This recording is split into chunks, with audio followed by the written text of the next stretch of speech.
Bayangkan saudaraku, malaikat Jibril, malaikat semulia-mulia malaikat, panglimanya malaikat berdoa, lalu diaminkan oleh panglimanya para nabi dan rasul, semulia-mulia Nabi Muhammad sallallahu alaihi wasallam.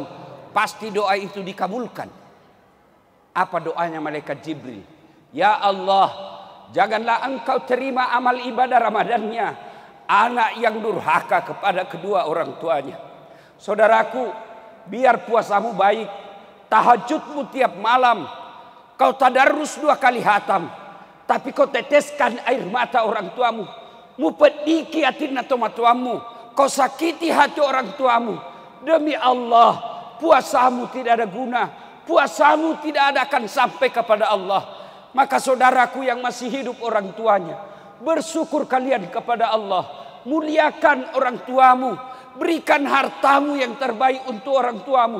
Jangan kau pernah hitung-hitung untuk orang tuamu, karena kita bisa seperti ini jasa dari orang tua kita.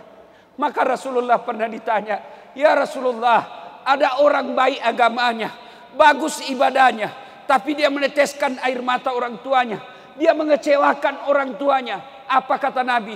Anak itu jangankan masuk surga, baunya surga dia tidak akan dapat.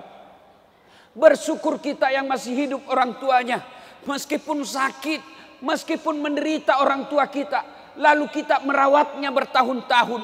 Ketahuilah, orang tua yang dirawat itu Allah tersenyum kepadamu karena engkau merawat orang tuamu. Tidak semua anak diberikan kesempatan untuk merawat orang tuanya. Umar bin Khattab pernah bertanya, ya Rasulullah, saya tahu tidak mungkin saya melihat wajahnya Allah di dunia. Saya tahu tidak mungkin saya bisa melihat Allah di muka bumi ini. Tapi saya mau ingin bagaimana supaya Allah tersenyum kepadaku. Maka Nabi menjawab, buatlah ibu bapakmu tersenyum, maka Allah pasti tersenyum kepadamu.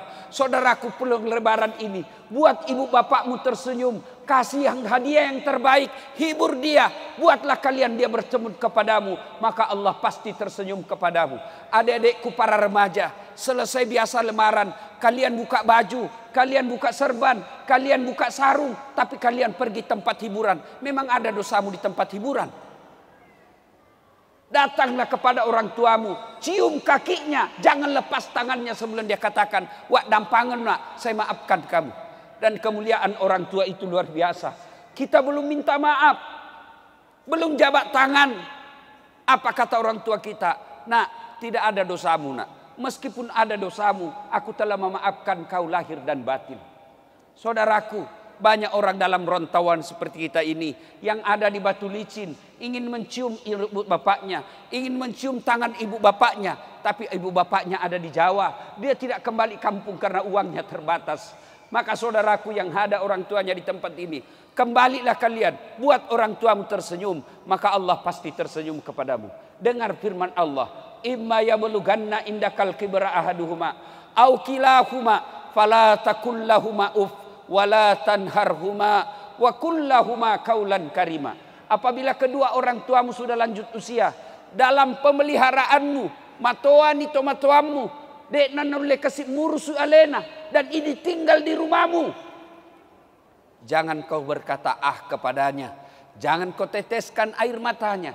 Ayat ini kemudian diterjemahkan, ditafsirkan oleh para ulama.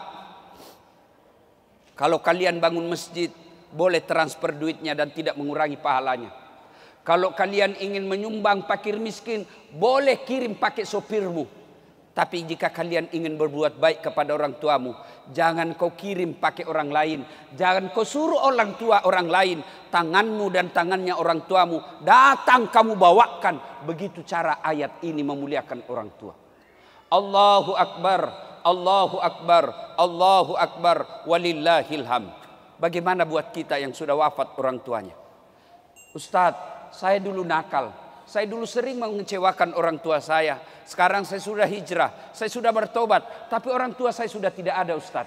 Sudah ada di alam kubur. Agama mengajarkan bagi mereka yang sudah wafat orang tuanya, satu, doakan orang tuamu. Doakan bagaimana? Tidak harus Ustaz yang doakan kamu.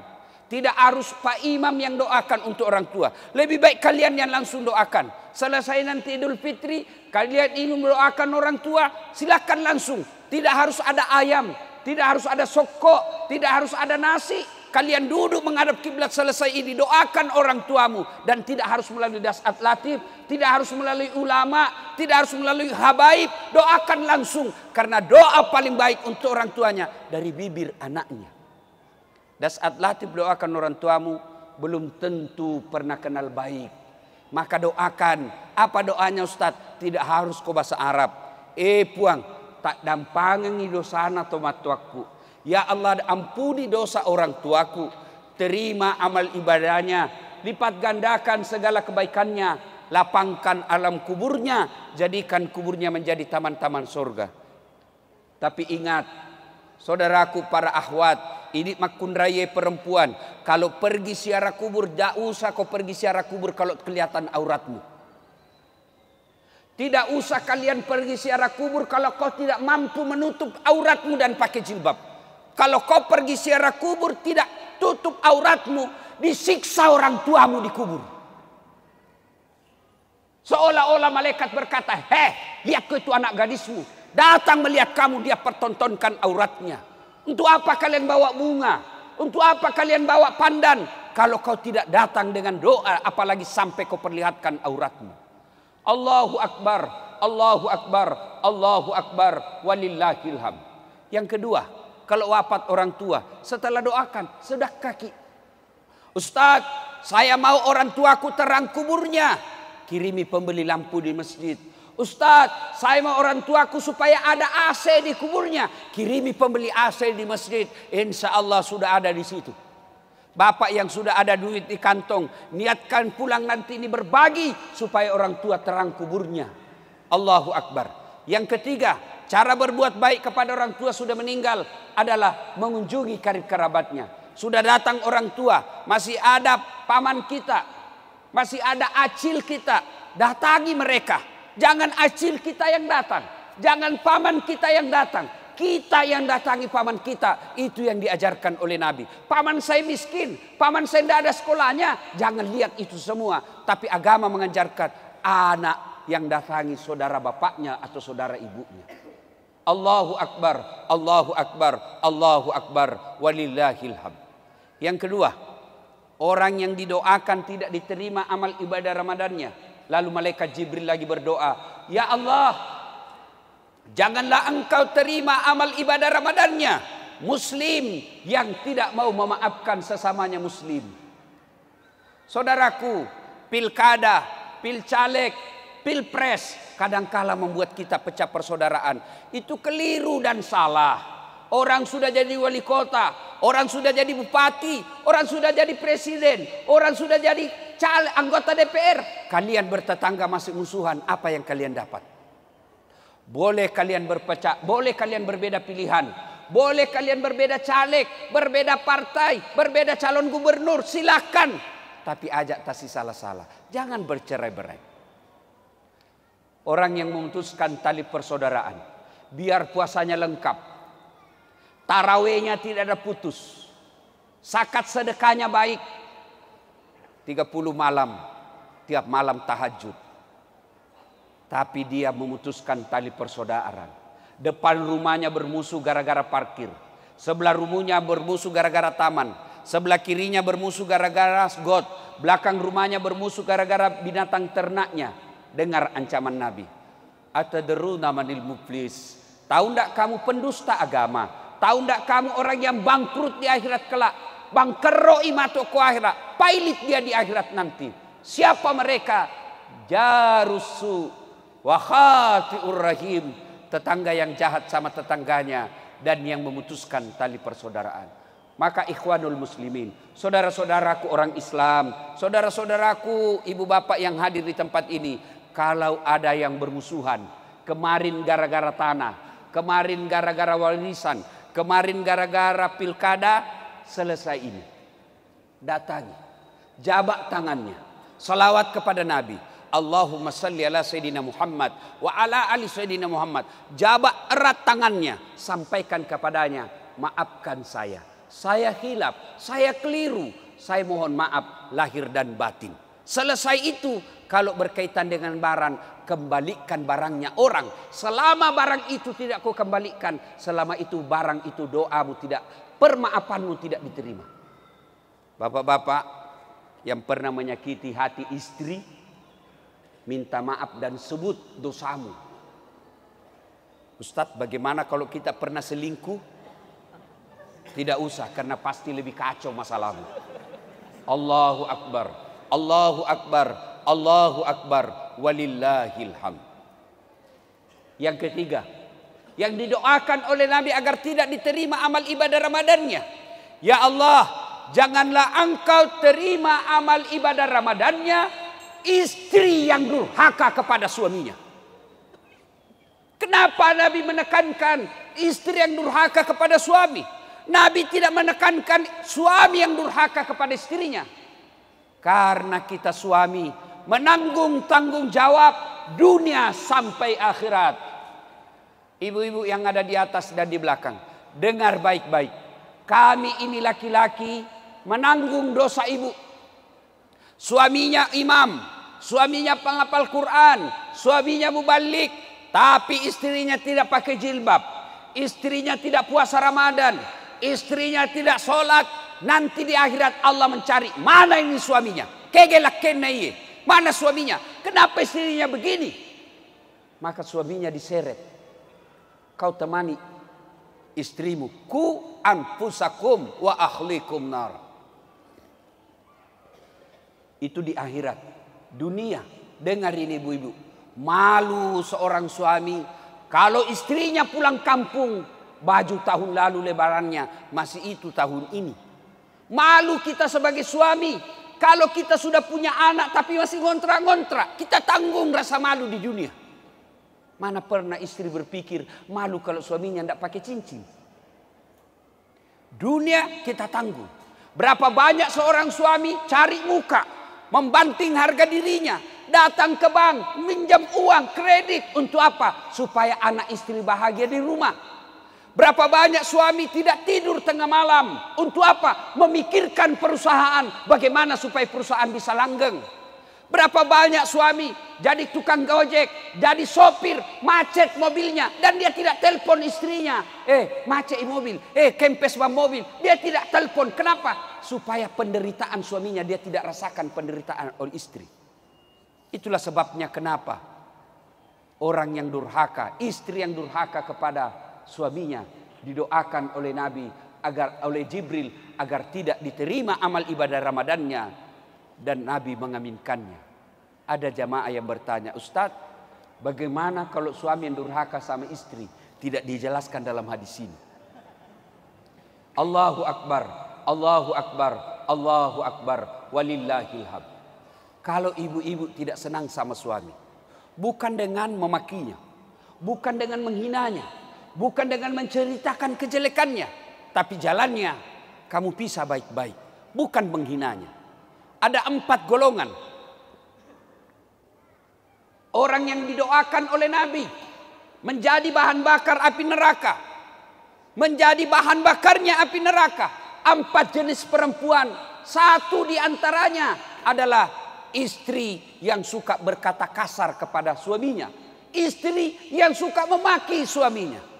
Maka ibu-ibu yang saya cintai karena Allah, selesai lebaran ini, jangan dulu kau ke tetanggamu, jangan dulu kau kepada suaminya orang, jangan dulu kepada bosmu, tapi datang kepada suamimu, minta maaf.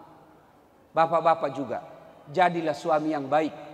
Karena bagaimana istri kita mau baik kalau kita sendiri tidak bisa menjadi teladan? Selalu kita berdoa, Rabbana atina fid dunya hasanah wa fil akhirati hasanah wa qina adzabannar. Yang doa di dalamnya satu di antaranya, ya Allah, berikan kami keselamatan, kebahagiaan di dunia. Dan kebahagiaan di dunia itu ada 4 unsur kata para ulama. Yang pertama, punya suami yang baik, punya istri yang baik. Kita bisa bahagia, kita bisa dakwah karena kita punya istri yang baik. Berbahagia bapak-bapak yang punya istri yang baik. Saya bisa ceramah seperti ini karena punya istri yang baik. Bayangkan kalau saya mau ceramah di atas mobil, tiba-tiba istri saya WhatsApp, "Ustaz, kesetrum anakmu." Mana bisa lagi saya ceramah? Maka itulah fungsinya istri, membuat suami keluar cari nafkah, membuat hati suami tentram. Jangan malah begitu suami keluar, kita WhatsApp dengan kalimat yang tidak enak, kita kirimi pesan-pesan yang tidak nyaman dibaca. Kalau ada sesuatu yang ingin disampaikan, sampaikan secara langsung setelah ada suamimu di rumah, supaya dia bisa tenang, fokus bekerja cari nafkah ketika dia ada di luar. Allahu Akbar, Allahu Akbar, Allahu Akbar, walillahil hamd. Yang kedua, unsur fid dunya hasanah, punya anak yang soleh dan soleha. Percaya saudara-saudaraku, ketika kita wafat, pergi bapak ziarah kubur, siapa yang doakan kita? Ibu-ibu nih yang ada di atas dan belakang. Begitu ibu meninggal, siapa yang doakan ibu? Suami? Tidak, dia kawin lagi. Siapa yang doakan kita? Anak. Bagaimana anak kita mau doakan kalau dia tidak pernah diajarkan agama? Lihat anak-anak kita sekarang. Lihat anak kita sekarang nanti kalau ziarah kubur. Dia cuma datang ke ziarah kubur lalu dia tulis OTW ziarah kubur. Sampai di kubur dia foto lagi dirinya, pegang batu nisan. Kuburan nenek saya. Dia tidak ada berdoa. Maka begitu gambaran kita nanti. Ketika koniki buree, bapak ibu sudah dikubur, yang doakan kita anak. Kalau anak tidak dididik dengan baik, jangan harap dia akan doakan kita. Dan saudaraku, dikubur bukan 1 tahun, bukan 10 tahun. Bapak pergi merantau ke Jawa, orang Jawa merantau ke Batu Licin, kada nyaman, bulik ikam ke kampung. Tapi kalau sudah masuk di kubur, ada yang bulik. Kada enak dikubur, bulik ulun, kada ada. Allahu Akbar, Allahu Akbar, Allahu Akbar, walillahil hamd. Maka alangkah bahagianya orang tua di kuburnya sudah jadi tulang belulang, tapi anaknya setiap 5 waktu di sujud terakhirnya selalu berdoa, Allahumma ghfirli wali walidayya warhamhuma kama rabbayani shaghira. Bagaimana ada kita menjadi soleh dan soleha? Tidak usah cemaskan soal kantongnya, tidak usah cemaskan soal isi perutnya, cemaskan akhlak dan agamanya. Dan salah satu cara agar anakmu soleh dan tidak keras hati, tidak kepala batu, jangan kau kasih makan uang haram. Bapak boleh bisnis di luar, tapi hati-hati membawa uang pulang ke rumah, karena itu akan menjadi darah daging anak dan keturunan kita. Allahu Akbar, Allahu Akbar, Allahu Akbar, walillahil hamd. Yang keempat, yang disebut fid dunya hasanah, yang ketiga, yaitu punya teman yang baik. Teman yang baik bukan tinggi pangkatnya. Teman yang baik yang bisa menunjukkan kamu ini baik, ini salah. Itulah teman yang baik. Bagaimana ciri-ciri teman yang baik? Masuk waktu sholat, dia ingatkan kita. Masuk waktu sholat, dia ajak kita sholat.